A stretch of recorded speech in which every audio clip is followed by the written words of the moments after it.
hello ल आज म चाहिँ हाम्रो करेसामा के छ देखाउँछु त स्ट्रबेरी फल्दैछ स्ट्रबेरी टाइपको दामी फल्दैछ यो पनि त्यसबाट पुदिना दामी छ पुदिना है त्यसबाट अरू हेर्दै जाउँ है त पुदिना त हामीसँग वाइल्ड छ इनफ छ पुदिना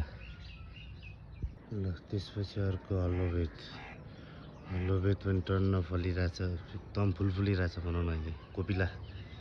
के भन्छ यसलाई त्यो लागिरहेछ एकदम टन्नै छ कतिको देखिन्छ क्यामेरामा देखिरहेछ पातलो छ त्यसपछि अम्बा छ अम्बा नि ठुलो छ एकदम दामी फल्छ ठुल्ठुलो फल्छ अहिले चिउला हाल्दैछ अर्को कागती एकदम वाइल्ड फुल फुलिरहेछ यो 12 महिना फल्छ यो 3टा 4वटा रुख छ यो कुनै सिजन पनि कागती किन्नै पर्दैन नभन्छ वाइल्ड छ त्यसपछि अर्को यो किम्बु पनि वाइल्ड फलिरहेछ पाकिरहेछ चरालाई दामी हुन्छ किम्बु कागती त कति छ 2 3 4 5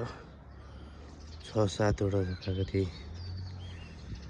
वाइल्ड फल्छ 12 महिना कागती अहिले यति फुलिरहेछ सिनाले डेन्जर झार्यो अस्ति अनि हामीसँग यो 2टा 3टा एभोकाडोको बिरुवा नि छ एभोकाडो यो आफै यो हामीले उमारेको यो उताबाट हामीसँग ठुलो रुख छ एभोकाडोको यो चाहिँ 2टा 3टा बिरुवाहरू छ कसैलाई चाहिन्छ भने भन्नु म फ्रीमा दिएर पठाइदिन्छु हामीसँग जग्गै छैन स्पेसै छैन रोप्नको लागि आँप छ होइन आँपको पनि छ राम्रो खाले हो पनि तर स्पेस छैन यो हुर्काउनको लागि त्यही भएर कसैलाई चाहिन्छ भने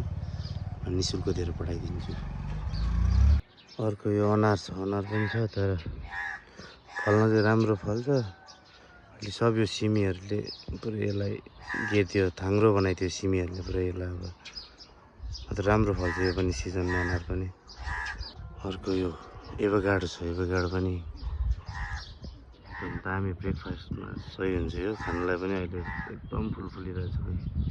क्यामेरामा त देखिरहेछ खासै तर एकदम फुलिरहेछ कतै देखिन्छ कि क्यामेरा कतिको दामी फुलिरहेछ एकदम नि सही हुन्छ ल अर्को चाहिँ यो सानो मुन्तला यो सही फुलिन्छ यो खतरा फल्छ होला सही पनि यो अहिलेसम्म हामीले फलेकै छैन घरमा नयाँ फर्स्ट सिजन फल्दैछ यो कतिको फल्छ दामी छ चिउला दामी सही बसेको छ यो बाक्लो बसेको छ दानाहरू कतै फुल्दैछ यसलाई नै सिनाले अस्ति राम्रो झार्यो यो कागती त कति छ कागती जता यति दामी फुल फुलिरहेछ दाना पनि छ त्यतिर ठुल्ठुलो 12 महिना फल्छ नि कहिले किन्नै पर्दैन कागती अर्को यो सानो धुपी कुखुराहरूलाई शीतलतामा बटाउँछ आनन्द चिल छ यिनीहरूलाई